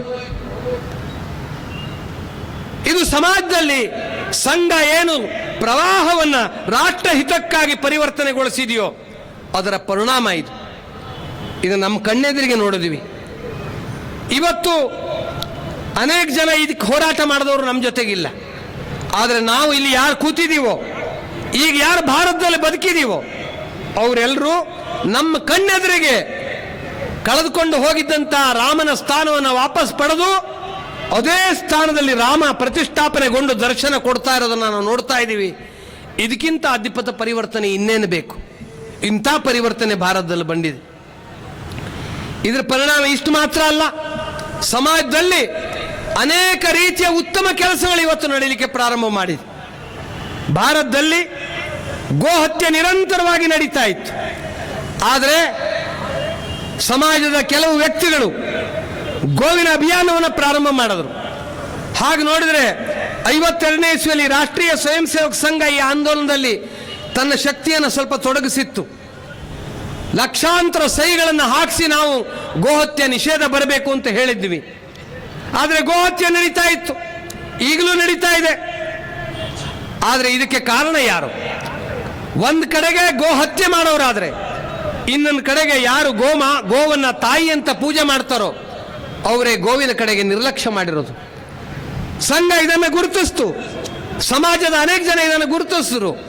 ಅದರ ಪರಿಣಾಮವಾಗಿ ಸಂತರು, ಸಮಾಜದ ಅನೇಕ ವ್ಯಕ್ತಿಗಳು, ಸಂಘದ ಅನೇಕ ಸ್ವಯಂ ಸೇವಕರು ಈ ಕಾರ್ಯದಲ್ಲಿ ತಮ್ಮನ್ನು ತಾವು ಜೋಡಿಸ್ಕೊಂಡ್ರು. ಇವತ್ತು ದೇಶದಲ್ಲಿ ಗೋವನ್ನು ಸಾಕುವಂಥ ಸಂಖ್ಯೆ ಕಳೆದ 20 ವರ್ಷಗಳಲ್ಲಿ 2.5 ಪಟ್ಟು ಬೆಳೆದಿದೆ. ಗೋವಿನ ಸಂಖ್ಯೆ ಜಾಸ್ತಿ ಆಗಿದೆ. ಗ್ರಾಮಗಳಲ್ಲಿ ರೈತರು ಭಾರತೀಯ ತಳಿಯ ಗೋವನ್ನು ಸಾಕಲಿಕ್ಕೆ ಪ್ರಾರಂಭ ಮಾಡಿದ್ದಾರೆ. ನಮ್ಮ ದೇಶದಲ್ಲಿ 50 ವರ್ಷಗಳ ಹಿಂದೆ ರಾಸಾಯನಿಕ ಗೊಬ್ಬರ ಬಂತು. ಆ ರಾಸಾಯನಿಕ ಗೊಬ್ಬರವನ್ನು ಸರ್ಕಾರನೇ ಗ್ರಾಮಕ್ಕೆ ಗ್ರಾಮ ಸೇವಕರನ್ನು ಕಳಿಸಿ ಪ್ರಚಾರ ಮಾಡಿತು. ಭಾರತದಲ್ಲಿ ರಾಸಾಯನಿಕ ಗೊಬ್ಬರದ ಉಪಯೋಗ ಇರಲಿಲ್ಲ. ಆದರೆ ಸರ್ಕಾರನೇ ಪ್ರಚಾರ ಮಾಡಿದ್ರ ಪರಿಣಾಮ ಜನ ಅದನ್ನು ಸ್ವೀಕಾರ ಮಾಡಿದ್ರು. ಭೂಮಿಗೆ ಬಿತ್ತಲಿಕ್ಕೆ ಪ್ರಾರಂಭ ಮಾಡಿದ್ರು. ಫಲಾಯನ ಉತ್ತಮವಾಗಿ ಬಂತು. ಆದರೆ ನಿಧಾನವಾಗಿ ಭೂಮಿ ಬಂಜರ ಆಗ್ತಾ ಹೋಯಿತು. ಇದರಿಂದ ಎಚ್ಚೆತ್ತುಕೊಂಡಂಥ ಕೃಷಿಕ, ಕೆಲವು ವಿಚಾರವಂತರು ಅವರು ಸಾವಯವ ಕೃಷಿಯನ್ನು ಪ್ರಾರಂಭ ಮಾಡಿದ್ರು. ಅದರ ಪರಿಣಾಮವಾಗಿ ಇವತ್ತು ಸಾವಯವ ಕೃಷಿ ಮಾಡುವಂತರ ಸಂಖ್ಯೆ ನಿರಂತರವಾಗಿ ಬೆಳೀತಾ ಇದೆ. ಭಾರತ ಸುಜಲಾಂ ಸುಫಲಾಂ ಆಗಿ ಪರಿವರ್ತನೆಗೊಳ್ತಾ ಇದೆ. ಅಂಥ ಒಂದು ಅದ್ಭುತ ಪರಿವರ್ತನೆ ಇವತ್ತು ಬಂದಿದೆ. ಹೀಗೆ ಹೇಳ್ತಾ ಹೋದರೆ ಅನೇಕ ಸಂಗತಿಗಳನ್ನು ನಾವು ಹೇಳ್ಬೋದು. ಸಂಘದ ಕಾರ್ಯ ದೇಶೋ ವಿಶಾಲವಾಗಿ, ಕೇವಲ ದೇಶೋ ವಿಶಾಲ ಮಾತ್ರ ಅಲ್ಲ, ಪ್ರಪಂಚದಾದ್ಯಂತ ಬೆಳೆದಿದೆ. ವಿಶ್ವದ ಅನೇಕ ದೇಶಗಳಲ್ಲಿ ಭಾರತೀಯರು ಯಾರ್ಯಾರು ಅಲ್ಲಿಗೆ ಹೋಗಿದಾರೋ ಅವರೆಲ್ಲರ ಹೃದಯದಲ್ಲಿ ನಮ್ಮೆಲ್ಲರ ತಾಯಿ ಭಾರತ ಮಾತೆ. ನಾವು ಭಾರತದ ಋಣವನ್ನು ತೀರ್ಸಕ್ಕಾಗಲ್ಲ. ಹೀಗಾಗಿ ನಾವೆಲ್ಲ ಭಾರತೀಯರು, ನಮಗೊಂದು ಸಂಸ್ಕೃತಿ ಇದೆ, ನಮಗೊಂದು ಪರಂಪರೆ ಇದೆ ಅಂತ ಅರ್ಥ ಮಾಡಿಕೊಂಡು ಆ ಪರಂಪರೆಯಲ್ಲಿ ಮುನ್ನಡೆಯಲಿಕ್ಕೆ ಪ್ರಾರಂಭ ಮಾಡಿದ್ದಾರೆ. ಇಂಥ ಅದ್ಭುತ ಪರಿವರ್ತನೆ ಸಮಾಜದಲ್ಲಿ ಬಂದಿದೆ. ಇದನ್ನು ನಾವು ಅರ್ಥ ಮಾಡಿಕೊಳ್ಬೇಕು. ಸಂಘ ಕಾರ್ಯ ಬೆಳೀತಾ 100 ವರ್ಷಗಳನ್ನು ನಾವು ದಾಟ್ತಾ ಇದ್ದೀವಿ. ಈ ಸಂದರ್ಭದಲ್ಲಿ ಹೆಮ್ಮೆಯಾಗೋದ್ರ ಜೊತೆಗೆ ಜವಾಬ್ದಾರಿನೂ ಹೆಚ್ಚುತ್ತಾ ಇದೆ. ಇಲ್ಲಿವರೆಗೆ ನಾವು ಸಂಘ ಕಾರ್ಯ, ವಿವಿಧ ಕ್ಷೇತ್ರ ಇದನ್ನು ಬೆಳೆಸಲಿಕ್ಕೆ ಬಹಳ ದೊಡ್ಡ ಶ್ರಮವನ್ನು ಹಾಕಿದ್ವಿ. ಇದಿಷ್ಟಾದ್ರೆ ಮಾತ್ರ ಸಾಲದು. ಸಂಘ ನಮಗೆ ಪುಷ್ಪಾರ್ಚನೆ ಮಾಡಿ ನೀವು ಮಾಡ್ತಾ ಇರುವಂಥ ಕೆಲಸ ದೊಡ್ಡದು, ನೀವು ಮಾಡಿ ಅಂತ ಪ್ರೋತ್ಸಾಹ ಮಾಡಿದರೆ ಸಾಲದು. ಇದರಿಂದ ನಮಗೆ ಸಮಾಧಾನ ಇಲ್ಲ. ಸಮಾಜ ಸಂಘವನ್ನು ಕೇವಲ ಸ್ವೀಕಾರ ಮಾಡಿದರೆ ಮಾತ್ರ ಸಾಲದು. ಅದರ ಬದಲಾಗಿ ಸಂಘವನ್ನು ಅನುಕರಿಸೋದು ಬೇಡ, ಸಂಘವನ್ನು ಅನುಸರಿಸಬೇಕು. ಸಂಘ ಯಾವ ವಿಚಾರಧಾರೆಯನ್ನು ಸಮಾಜದ ಮುಂದೆ ಇಟ್ಟಿದೆಯೋ ಆ ವಿಚಾರಧಾರೆಯನ್ನ ಹೃದಯಪೂರ್ವಕವಾಗಿ ಸಮಾಜ ಸ್ವೀಕಾರ ಮಾಡಬೇಕು. ಅಂದರೆ ಭಾರತದ ಪ್ರತಿಯೊಬ್ಬ ಮನುಷ್ಯ, ಪ್ರತಿಯೊಬ್ಬ ವ್ಯಕ್ತಿಯ ಮನಸ್ಸಿನಲ್ಲಿ ಭಾರತ ನನ್ನ ತಾಯಿ, ಈ ತಾಯಿಗಾಗಿ ಬದುಕೋದು ನನ್ನ ಕರ್ತವ್ಯ. ಇಡೀ ದೇಶದಲ್ಲಿರುವಂಥ ಎಲ್ಲ ಬಂಧುಗಳು ಹಿಂದೂಗಳು. ಭಾರತ ಹಿಂದೂ ರಾಷ್ಟ್ರ, ಹಿಂದೂ ರಾಷ್ಟ್ರದ ಪರಮ ವೈಭವ ಭಾರತದ ಪ್ರತಿಯೊಬ್ಬ ವ್ಯಕ್ತಿಯ ಕನಸಾಗಬೇಕು. ಆಗ ಸಂಘ ಕಾರ್ಯ ಸಾರ್ಥಕ ಅಂತ ಅಂದ್ಕೊಳ್ತೀವಿ. ಸಂಘ ಶತಾಬ್ದಿಯ ಸಂದರ್ಭದಲ್ಲಿ ಸಂಘದ ಕಾರ್ಯಕರ್ತರು ಸಂಕಲ್ಪ ಮಾಡಬೇಕು. ಮತ್ತು ಸಮಾಜಕ್ಕೂ ನಮ್ಮದೊಂದು ವಿನಂತಿ ಇದೆ. ಸಂಘದ ಕಾರ್ಯಕರ್ತರ ಮನಸ್ಸಿನ ಸಂಕಲ್ಪ ಏನು? ನಾವು ಯಾವ್ಯಾವ ಕೆಲಸವನ್ನು ಮಾಡ್ತಾ ಇದ್ದೀವೋ ಆ ಕಾರ್ಯದ ಜೊತೆಗೆ ಸಂಪೂರ್ಣ ಸಮಾಜವನ್ನು ಜೋಡಿಸಿಕೊಳ್ಳುವ ಪ್ರಯತ್ನ ಮಾಡ್ತೀವಿ. ಅವರು ಸಂಘದಂತೆ ಗಣವೇಶ ಹಾಕೋದು ಬೇಕಾಗಿಲ್ಲ, ಸಂಘದಂತೆ ಶಾಖೆಗೆ ಬರೋದು ಬೇಕಾಗಿಲ್ಲ. ಆದರೆ ಸಂಘ ಯಾವ ವಿಚಾರವನ್ನು ಹಿಡ್ಕೊಂಡು ಹೊರಟಿದೆಯೋ, ಯಾವ ಪರಿವರ್ತನೆ ಸಮಾಜದಲ್ಲಿ ಬರಬೇಕು ಅಂತ ಹೊರಟಿದೆಯೋ, ಆ ಪರಿವರ್ತನೆ ತರಲಿಕ್ಕೆ ನಾವು ಕಾರ್ಯಕರ್ತರು ಅನ್ನುವ ಭಾವನೆಯಿಂದ ಸಂಪೂರ್ಣ ಸಮಾಜ ಈ ಕಾರ್ಯ ನನ್ನದು ಅಂತ ಅಂದ್ಕೊಳ್ಬೇಕು. ಅಂಥ ಒಂದು ಕಾರ್ಯ ಬರುವಂತಹ ವರ್ಷಗಳಲ್ಲಿ ನಾವೆಲ್ಲರೂ ಸೇರಿ ಮಾಡಬೇಕಾಗಿದೆ. ಅದಕ್ಕಾಗಿ ಸಂಘ ಕಳೆದ 3-4 ವರ್ಷಗಳಿಂದ ವಿಶೇಷವಾಗಿ ಪಂಚ ಪರಿವರ್ತನೆಯನ್ನ ಕಣ್ಮುಂದಿಟ್ಕೊಂಡು ಕೆಲಸ ಮಾಡ್ತಾ ಇದೆ. ಆ ಪಂಚ ಪರಿವರ್ತನೆ ಏನು? ಮೊದಲನೇದಾಗಿ, ಯಾವುದೇ ಒಂದು ರಾಷ್ಟ್ರ ಮುನ್ನಡೆಯಬೇಕು ಅಂತ ಆದರೆ ಆ ರಾಷ್ಟ್ರದಲ್ಲಿ ಸ್ವತ್ವದ ಭಾವನೆ ಬೆಳೀಬೇಕು. ಆತ್ಮವಿಸ್ಮೃತಿಯಿಂದ ಸಮಾಜ ಆತ್ಮ ಸಮ್ಮಾನದ ಕಡೆಗೆ ಮುನ್ನಡೆಯಬೇಕು. ಭಾರತ ಅಂದ್ರೆ ಏನು? ಭಾರತ ಅಂದ್ರೆ ಯಾವುದು? ಭಾರತ ಹೇಗಿರಬೇಕು? ಭಾರತೀಯರು ನಮ್ಮ ಲಕ್ಷಣ ಏನು? ನಮ್ಮ ಪರಂಪರೆ ಏನು? ನಮ್ಮ ಸಂಸ್ಕೃತಿ ಏನು? 1947ರಲ್ಲಿ ನಮಗೆ ಸ್ವರಾಜ್ಯ ಬಂದಿದೆ, ಸ್ವಾತಂತ್ರ್ಯ ಬರಲಿಲ್ಲ. ನಮ್ಮ ಆಡಳಿತ ನಮ್ಮ ತಂತ್ರದಂತೆ ನಡೀತಾ ಇಲ್ಲ. ಬ್ರಿಟಿಷರು ಹಾಕಿಕೊಟ್ಟಿರುವಂಥ ಕಾನೂನುಗಳು, ಬ್ರಿಟಿಷರು ಯಾವ ಕಾನೂನು ಹಾಕಿಕೊಟ್ಟಿದ್ರು? ಎಲ್ಲೇ ಒಂದು ಗಲಾಟೆ ಆದರೆ ಗಲಾಟೆ ಮಾಡಿದವರನ್ನು ಹಿಡಿಯೋದು, ಗಲಾಟೆಯಿಂದ ಪೀಡಿತರಾದವರನ್ನು ಹಿಡಿಯೋದು, ಎಲ್ಲರನ್ನು ಹಿಡಿದು ಒಳಗಾಕೋದು, ಬಡಿಯೋದು, ಹೊಡೆಯೋದು. ಇವತ್ತಿನ ಕಾನೂನು ಅದೇ ಇದೆ. ಏನು ಪರಿವರ್ತನೆ ಇದೆ? ಭಾರತದ ಕಾನೂನೇನು? ಭಾರತದ ಕಾನೂನು ಪ್ರಾಚೀನವಾಗಿದ್ದಂಥ ಕಾನೂನು ಹೇಳುತ್ತೆ, ಯಾವುದೇ ಒಬ್ಬ ಅಪರಾಧಿ ತಪ್ಪಿಸ್ಕೊಳ್ಳಬಾರದು, ಆದರೆ ಯಾವ ನಿರಪರಾಧಿಗೂ ಶಿಕ್ಷೆಯಾಗಬಾರದು. ಇವತ್ತು ಅಪರಾಧಿ ತಪ್ಪಿಸ್ಕೊಂಡು ಬಿಡ್ತಾನೆ, ನಿರಪರಾಧಿಗೆ ಅನೇಕ ಸಲ ಶಿಕ್ಷೆ ಆಗತ್ತೆ. ಕಾನೂನಲ್ಲೂ ದೋಷ ಇದೆ, ಇದರಲ್ಲೂ ಪರಿವರ್ತನೆ ಆಗಬೇಕು. ಯಾಕೆ? ನಮ್ಮ ತಂತ್ರ ಬದಲಾಗಬೇಕು, ಸ್ವತ್ವ ಬರಬೇಕು, ಭಾರತದ ಆತ್ಮವನ್ನು ನಾವು ಸ್ವೀಕಾರ ಮಾಡಬೇಕು. ಹಿಂದೂ ಭಾವ ಇದು ಕೇವಲ ಮೇಲ್ತೋರಿಕೆಗೆ ಗರ್ವಸೆ ಕಹೋ ಹಮ್ ಹಿಂದೂ ಮಾತ್ರ ಅಲ್ಲ. ಸಂಘದ ಸಂಚಲನ ನಡೆದಾಗ ಪುಷ್ಪಾರ್ಚನೆ ಹಾಕೋದಲ್ಲ, ಗಣಪತಿ ಮೆರವಣಿಗೆ ಮಾತ್ರ ಅಲ್ಲ, ರಾಮನವಮಿ ಶೋಭಾಯಾತ್ರೆ ಮಾತ್ರ ಅಲ್ಲ. ಅದರ ಬದಲಾಗಿ ಸ್ವತ್ವ ಸ್ವಾಭಿಮಾನದ ಬದುಕು ನಮ್ಮದಾಗಬೇಕು. ಯಾವುದರಲ್ಲಿದೆ ಸ್ವತ್ವ? ನಮ್ಮ ಪರಂಪರೆ ಯಾವುದು? ನಮ್ಮ ಸಂಸ್ಕೃತಿ ಯಾವುದು? ಇದನ್ನು ಅರ್ಥ ಮಾಡಿಕೊಂಡು ಜೀವನದಲ್ಲಿ ಅದನ್ನು ವ್ಯವಹಾರದಲ್ಲಿ ತರೋದು. ನಮ್ಮ ಹುಟ್ಟು ಹಬ್ಬ ಇರಬಹುದು, ನಾವು ಹಾಕುವಂಥ ಸಹಿ ಇರಬಹುದು, ನಾವು ವ್ಯವಹಾರ ಮಾಡುವ ವಸ್ತು ಇರಬಹುದು, ಅದೆಲ್ಲವೂ ಭಾರತಕ್ಕೆ ಸಂಬಂಧಪಟ್ಟಿದ್ದ, ಭಾರತದ್ದ. ಇದ್ರ ಹಣ ಭಾರತಕ್ಕಾಗಿ ಉಳಿಯುತ್ತಾ? ನಾನು ಕೆಲಸ ಮಾಡೋದು ಅಮೆರಿಕಕ್ಕಾಗಿ ಕೆಲಸ ಮಾಡ್ತಿದ್ದೇನೋ, ಭಾರತದ ಹಿತಕ್ಕಾಗಿ ಕೆಲಸ ಮಾಡ್ತಾ ಇದ್ದೀನೋ? ನನ್ನ ಬುದ್ಧಿಮತ್ತೆ, ನನ್ನ ಜ್ಞಾನ, ನನ್ನ ಪರಾಕ್ರಮ, ನಮ್ಮ ಪರಿಶ್ರಮ, ನನ್ನ ಶಕ್ತಿ ಸಾಮರ್ಥ್ಯ ಇದೆಲ್ಲವೂ ಭಾರತದ ಆತ್ಮವಾಗಿ ಮುನ್ನಡೆಯಬೇಕು ಅಂತ ಭಾವ ಸಂಪೂರ್ಣ ಸಮಾಜದಲ್ಲಿ ಬರಬೇಕು. ಇಸ್ರೇಲ್ ನೆನಪು ಮಾಡ್ಕೊಳ್ಳಿ. ಇಸ್ರೇಲ್ 2000 ವರ್ಷಗಳ ಹಿಂದೆ ಇಡೀ ಪ್ರಪಂಚದಲ್ಲಿ ಹರಿದು ಹೋಗ್ಬಿಟ್ಟಿತ್ತು. ಜನ ಭಾಷೆ ಮರೆತು ಬಿಟ್ಟಿದ್ರು. 48ರಲ್ಲಿ ಇಸ್ರೇಲಿಗೆ ತಮ್ಮ ಭೂಮಿ ವಾಪಸ್ ಸಿಕ್ಕಾಗ ಪ್ರಪಂಚದಲ್ಲಿ ಎಲ್ಲೆಲ್ಲಿದ್ರು ಆ ಜನ ಇಸ್ರೇಲಿಗೆ ಬಂದರು. ಮರೆತು ಹೋದಂಥ ಹಿಬ್ರೂ ಭಾಷೆಯನ್ನು ಎಲ್ಲರೂ ಕಲ್ತರು. ಆದರೆ ನಾವು ಇಂಗ್ಲಿಷಿನ ಬಗ್ಗೆ ವ್ಯಾಮೋಹ ಇಟ್ಕೊಂಡಿದ್ದೀವಿ. ನಮ್ಮ ತನ ಭಾಷೆಯಲ್ಲಿದೆ, ನಮ್ಮ ತನ ವೇಷದಲ್ಲಿದೆ, ನಮ್ಮ ತನ ಆಚರಣೆಯಲ್ಲಿದೆ. ನಮ್ಮ ತನವನ್ನು ಮೆರೆಯುವಂತಹ ಸ್ವದೇಶಿಯ ಬದುಕು ನಮ್ಮದಾಗಬೇಕು. ಸಂಘ ಮೊದಲನೇ ವಿಷಯವನ್ನು ಇದಾಗಿಟ್ಕೊಂಡಿದೆ. ಇದನ್ನು ನಾವು ಅರ್ಥ ಮಾಡ್ಕೋಬೇಕು. ಇನ್ನು ಎರಡನೇದಾಗಿ, ಸಮಾಜ ಒಂದಾಗಿ ಇರಬೇಕು ಅಂತಾದರೆ ಇಡೀ ದೇಶದನ್ನ ಜಾತಿ, ಭಾಷೆ, ಪ್ರಾಂತ ಎಲ್ಲವನ್ನ ಮರೆತು ಭಾರತ ಮಾತೆಯ ಮಕ್ಕಳು ನಾವು ಜಾತಿ ಭೇದ ಮಾಡೋದಿಲ್ಲ. ಎಲ್ಲರನ್ನೂ ನಾವು ಪ್ರೀತಿಯಿಂದ ಕಾಣ್ತೀವಿ. ಹಿಂದವಾಹ ಸೋದರಾಹ ಸರ್ವೇ ಅನ್ನುವ ಭಾವ ನಮ್ಮದಾಗಬೇಕು. ಒಬ್ಬ ವ್ಯಕ್ತಿ ಯಾವುದೇ ಜಾತಿಯ ಕಾರಣದಿಂದ ಅಪಮಾನಗೊಳ್ಳಬಾರದು. ಎಲ್ಲರಿಗೂ ಆತ್ಮೀಯತೆಯ ಭಾವ ಸಿಗಬೇಕು, ಎಲ್ಲರಿಗೂ ಸನ್ಮಾನ ಸಿಗಬೇಕು. ಹುಟ್ಟಿದ ಜಾತಿ ಅದು ಅಪಮಾನದ ಸಂಕೇತವಾಗಬಾರದು. ನಮ್ಮ ದೇಶದಲ್ಲಿ ನಾವು ಗುಣಕ್ಕೆ ಮಹತ್ವವನ್ನು ಕೊಟ್ಟಿದ್ದೀವಿ, ಜಾತಿಗಲ್ಲ. ಸಂತರ ವೇದದ ಮಹಾಪುರುಷರ ಬಸವ, ಚಾಣಕ್ಯ, ವಿದ್ಯಾರಣ್ಯ, ಅಂಬೇಡ್ಕರ್, ಬುದ್ಧ, ಡಾಕ್ಟರ್ ಹೆಡಗೆವಾರ್, ಅನೇಕ ಜನ ಸಾಧು ಸಂತರು, ಇವರೆಲ್ಲರ ದಾರಿ ಅಂದ್ರೆ ಸಮರಸತೆಯ ದಾರಿ. ಈ ಭೇದ ಭಾವವನ್ನು ದೂರ ಮಾಡ್ತಾ ಎಲ್ಲರೂ ಒಂದಾಗಿ ಬದುಕುವ ಸಮರಸತೆಯ ಕಾರ್ಯಕ್ಕಾಗಿ ಎಲ್ಲರೂ ಯೋಚನೆ ಮಾಡಬೇಕು. ಎಲ್ಲರ ಮನೆಯೂ ಸಾಮರಸ್ಯದ ಮನೆಯಾಗಬೇಕು. ಎಲ್ಲರ ಮನೆಯಲ್ಲಿಯೂ ಎಲ್ರಿಗೂ ಪ್ರವೇಶ ಸಿಗಬೇಕು. ಅಂಥ ಒಂದು ಬದಲಾವಣೆಯನ್ನು ಸಮಾಜದಲ್ಲಿ ತರಲಿಕ್ಕೆ ಕೇವಲ ಸಂಘ ಮಾತ್ರ ಅಲ್ಲ, ಸಂಪೂರ್ಣ ಸಮಾಜ ಈ ಕಾರ್ಯವನ್ನು ತನ್ನದಾಗಿ ಸ್ವೀಕಾರ ಮಾಡಬೇಕು ಅನ್ನೋದು ನಮ್ಮ ಎರಡನೆಯ ವಿನಂತಿ. ಮೂರನೇದಾಗಿ, ಹಿಂದುವಾಗಿ ಬದುಕಬೇಕು. ಹಿಂದುತ್ವವನ್ನು ತನ್ನ ಜೀವನದಲ್ಲಿ ಅಳವಡಿಸಿಕೊಳ್ಳಬೇಕು. ತನ್ನ ಪರಂಪರೆಯನ್ನು ಉಳಿಸ್ಕೊಂಡು ಬೆಳೆಸಬೇಕು. ಆ ಪರಂಪರೆಯ ಜ್ಞಾನ ಬರೋದು ಹೇಗೆ ಸ್ವಾಮಿ? ಅದಕ್ಕಾಗಿ ಇದಕ್ಕೆ ಮೊದಲನೆಯ ಆಧಾರ ಮನೆ.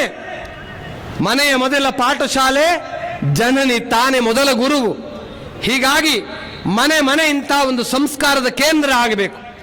ಮನೆಯವರೆಲ್ಲರೂ ಒಟ್ಟಿಗೆ ಸೇರಿ ನಮ್ಮ ಮನೆಯ ಪರಂಪರೆ, ನಮ್ಮ ಮನೆಯ ಮಕ್ಕಳು ಸಂಸ್ಕಾರಯುತರಾಗಿ ಸಮಾಜಕ್ಕಾಗಿ ಬದುಕುವ, ಸಾಮರಸ್ಯದ ಬದುಕನ್ನ ಜೀವನದಲ್ಲಿ ಇಟ್ಕೊಂಡು ಯೋಚನೆ ಮಾಡುವ, ಸಮಾಜದ ಹಿತಕ್ಕಾಗಿ ಯೋಚನೆ ಮಾಡುವ ಮುಂದಿನ ಪೀಳಿಗೆ ನಮ್ಮದಾಗಬೇಕು.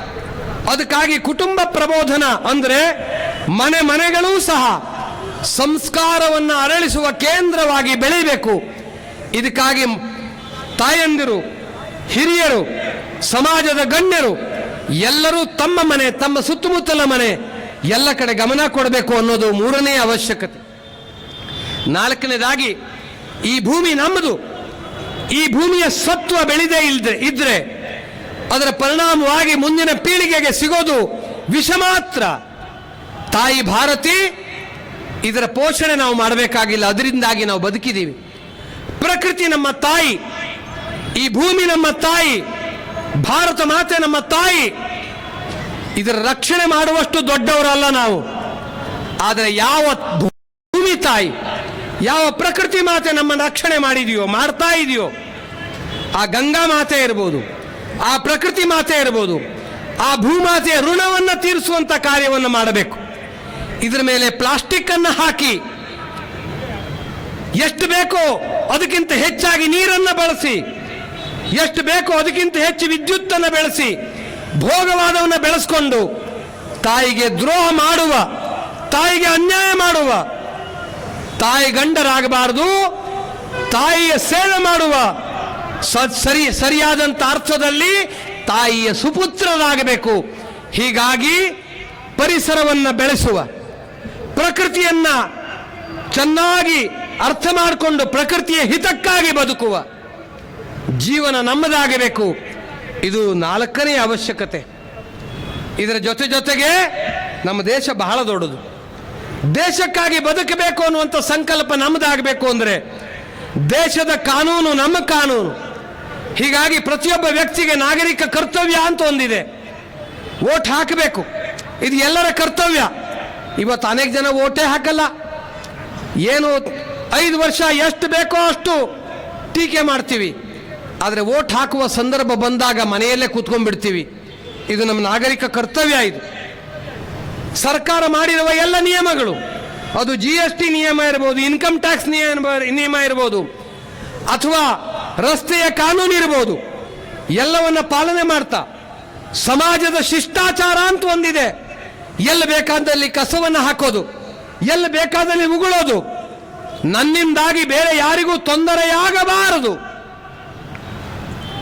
ನನ್ನಿಂದಾಗಿ ಎಲ್ರಿಗೂ ಅನುಕೂಲ ಆಗಬೇಕು ಅನ್ನುವ ವ್ಯವಹಾರ ನಮ್ಮದಾಗಬೇಕು. ಇದು ನಾಗರಿಕ ಶಿಷ್ಟಾಚಾರ. ಆ ಶಿಷ್ಟಾಚಾರ ನಮ್ಮದಾಗಬೇಕು. ಅಂಥ ಒಂದು ಶಕ್ತಿ ಸಾಮರ್ಥ್ಯ ನಮಗೆಲ್ಲರಿಗೂ ಬರಬೇಕು. ಕೊನೆಯದಾಗಿ, ನಮ್ಮಿಷ್ಟೆಲ್ಲ ಕಾರ್ಯದ ಪರಿಣಾಮವಾಗಿ ಪ್ರಪಂಚದಲ್ಲಿ ನಮಗೊಂದು ಶಕ್ತಿ ಬರ್ತಾ ಇದೆ. ಇವತ್ತು ಅನೇಕ ಜನ ನಮಗೆ ಪ್ರಪಂಚದಲ್ಲಿ ಮಿತ್ರರು ಇದ್ದಾರೆ, ವಿರೋಧಿಗಳು ಇದ್ದಾರೆ, ಉಗ್ರವಾದಿಗಳು ಇದ್ದಾರೆ, ಸ್ನೇಹಿತರು ಇದ್ದಾರೆ. ಉಗ್ರವಾದಿಗಳು ನಮ್ಮ ದೇಶದಲ್ಲಿ ಕಾಶ್ಮೀರದಲ್ಲಿ 25 ಜನರನ್ನ ಕೊಂದು ಹಾಕಿದ್ರು. ಅನೇಕ ಜನರ ಸಿಂಧೂರ ಅಳಿಸಿ ಹೋಯ್ತು.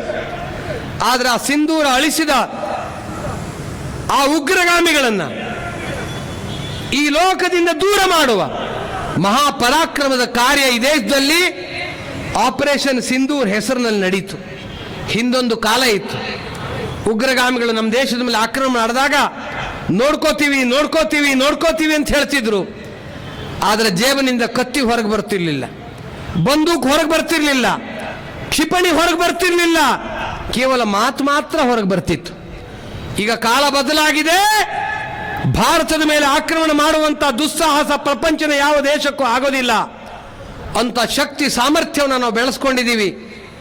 ಸ್ವದೇಶಿ ಕ್ಷಿಪಣಿಗಳನ್ನು ತಯಾರು ಮಾಡಿಕೊಂಡಿದ್ದೀವಿ, ಸ್ವದೇಶಿ ಸಾಫ್ಟ್ವೇರ್ ಅನ್ನು ತಯಾರು ಮಾಡಿಕೊಂಡಿದ್ದೀವಿ, ಸ್ವದೇಶಿ ವಾಟ್ಸ್ಆಪ್ ತಯಾರಾಗಿದೆ, ಗೂಗಲ್ಗೆ ಸಮಾನಾಂತರವಾದಂತಹ ಸಾಫ್ಟ್ವೇರ್ ತಯಾರಾಗ್ತಾ ಇದೆ ಭಾರತದಲ್ಲಿ. ನಾವು ಸ್ವದೇಶಿ ಸ್ವಾಭಿಮಾನದತ್ತ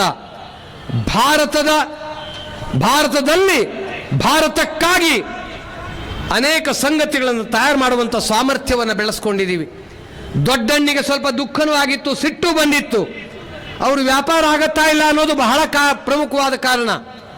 ಆದರೆ ಈ ಯಾವ ದೊಡ್ಡಣ್ಣನ ಬೆದರಿಕೆಗೂ ಬಗ್ಗದೆ ಗಟ್ಟಿಯಾಗಿ ನಿಂತ್ಕೊಂಡು ನಮ್ಮ ದೇಶದ ಸ್ವಾಭಿಮಾನದ ಪ್ರತೀಕವಾಗಿ ನಮ್ಮ ದೇಶವನ್ನು ಆಳ್ತಾ ಇರೋರು ನಿಂತಿದ್ದರ ಪರಿಣಾಮವಾಗಿ ದೊಡ್ಡಣ್ಣ ಮತ್ತೊಮ್ಮೆ ಸ್ನೇಹ ಹಸ್ತವನ್ನು ಚಾಚುತ್ತಾ ಇದ್ದಾರೆ. ಇಂಥ ಒಂದು ಅದ್ಭುತ ಪರಿವರ್ತನೆಯ ಕಾಲಖಂಡದಲ್ಲಿ ನಾವಿದ್ದೀವಿ.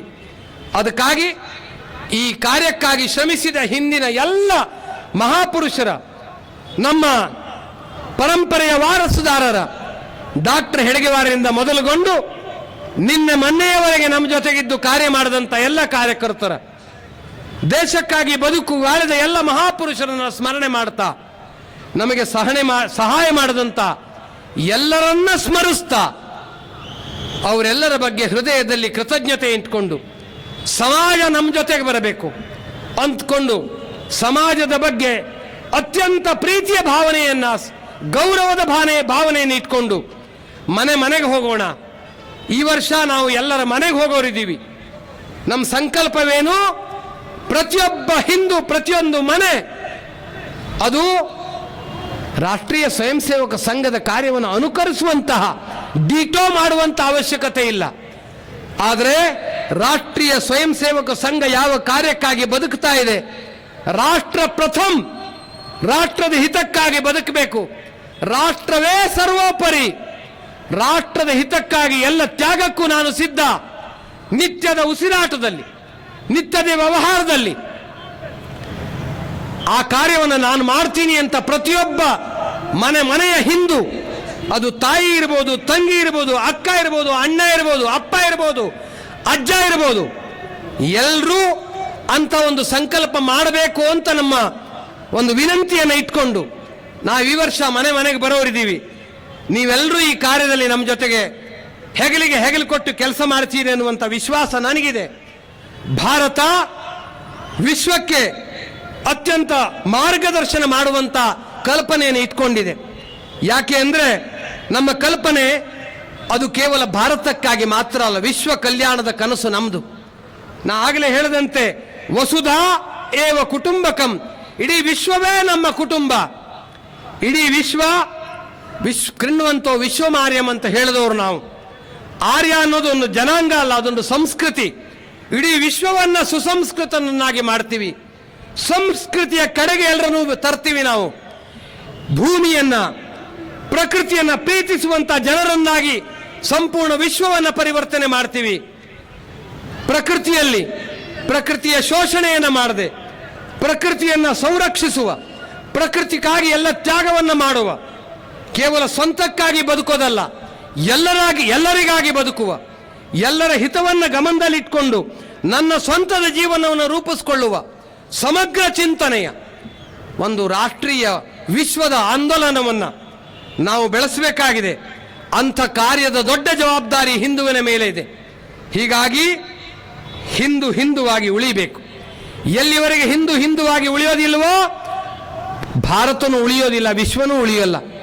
ಹೀಗಾಗಿ ಹಿಂದುವಾಗಿ ಉಳಿಬೇಕು. ಹಿಂದುವಾಗಿ ಉಳಿಯೋದು ಮಾತ್ರ ಅಲ್ಲ, ಹಿಂದುವಾಗಿ ಬದುಕಬೇಕು.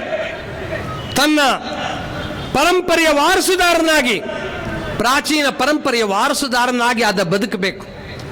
ಅಷ್ಟು ಮಾತ್ರ ಅಲ್ಲ, ಜಗತ್ತಿನ ಕಲ್ಯಾಣದ ಕುಟುಂಬ ವಸುದಾಯವ ಕುಟುಂಬಕಂ ಅನ್ನುವಂತಹ ಧ್ಯೇಯ ವಾಕ್ಯವನ್ನು ಹೃದಯದಲ್ಲಿಟ್ಟುಕೊಂಡು ಈ ಮಾರ್ಗಕ್ಕಾಗಿ ಯುಗಾನುಕೂಲ ಪರಿವರ್ತನೆಯ ಮಾಡುವ ಹರಿಕಾರನಾಗಿ ಹಿಂದೂ ಕೆಲಸ ಮಾಡಬೇಕು. ಅಷ್ಟು ಮಾತ್ರ ಅಲ್ಲ, ತನ್ನತನವನ್ನು ಉಳಿಸ್ಕೊಳ್ತಾ ಜಗತ್ತಿನ ಕಲ್ಯಾಣಕ್ಕಾಗಿ ಹೋರಾಟ ಮಾಡುವ, ಸಂಘರ್ಷ ಮಾಡುವ ಪರಾಕ್ರಮಿನೂ ಅವನಾಗಿ ಮೆರೀಬೇಕು. ಮತ್ತು ಪುರುಷಾರ್ಥಿಯಾಗಿ ಸಮೃದ್ಧಿಯನ್ನು ಆರಾಧಿಸ್ತಾ, ಸಮೃದ್ಧಿಯನ್ನು ಬೆಳೆಸ್ತಾ, ವಿಶ್ವಕ್ಕೆ ಸಮೃದ್ಧಿಗೆ ಕೊಡುಗೆಯನ್ನು ಕೊಡ್ತಾ ನಾವು ಮುನ್ನಡೆಯಬೇಕಾಗಿದೆ. ವಿಶ್ವಕ್ಕೆ ಮಾರ್ಗದರ್ಶನ ಮಾಡಬೇಕಾಗಿದೆ. ಸುಸಂಸ್ಕೃತರಾಗಿ ಎಲ್ಲರನ್ನ ಪ್ರೀತಿಸುವ, ಆದರೆ ನಮ್ಮ ಮೇಲೆ ಯಾವುದೇ ಆಕ್ರಮಣವನ್ನು ಕೆಟ್ಟ ಕಣ್ಣಿಂದ ನೋಡದ, ನಮ್ಮ ಮೇಲೆ ಆಕ್ರಮಣ ಮಾಡುವಂಥ ದುಸ್ಸಾಹಸ ಮಾಡಲಾಗದಷ್ಟು ಸಾಮರ್ಥ್ಯವನ್ನು ಬೆಳೆಸಿಕೊಂಡು ನಾವೆಲ್ಲರೂ ಬೆಳೆಯೋಣ. ಇದೇ ಸಂಘದ ಕಾರ್ಯ. ಈ ತಪಸ್ಸಿನ ಮಾರ್ಗದಲ್ಲಿ ಸಂಘದ ಸ್ವಯಂ ಸೇವಕರ ಜೊತೆಗೆ ಸಂಪೂರ್ಣ ಸಮಾಜ ಬರಬೇಕು ಅಂತ ವಿನೀತರಾಗಿ ಸಮಾಜದಲ್ಲಿ ಪ್ರಾರ್ಥನೆ ಮಾಡಿಕೊಂಡು ನಾವೆಲ್ಲರೂ ಸಂಘದ ಕಾರ್ಯವನ್ನು ನಿರಂತರವಾಗಿ ಮಾಡೋಣ ಅನ್ನುವಂಥ ಸಂಕಲ್ಪವನ್ನು ಮತ್ತೊಮ್ಮೆ ನೆನಪು ಮಾಡಿಕೊಳ್ತಾ ನನ್ನ ಮಾತಿಗೆ ವಿರಾಮ ಹೇಳ್ತೀನಿ. ಜೈ ಶ್ರೀರಾಮ್, ಜೈ ಭಾರತ ಮಾತಾ.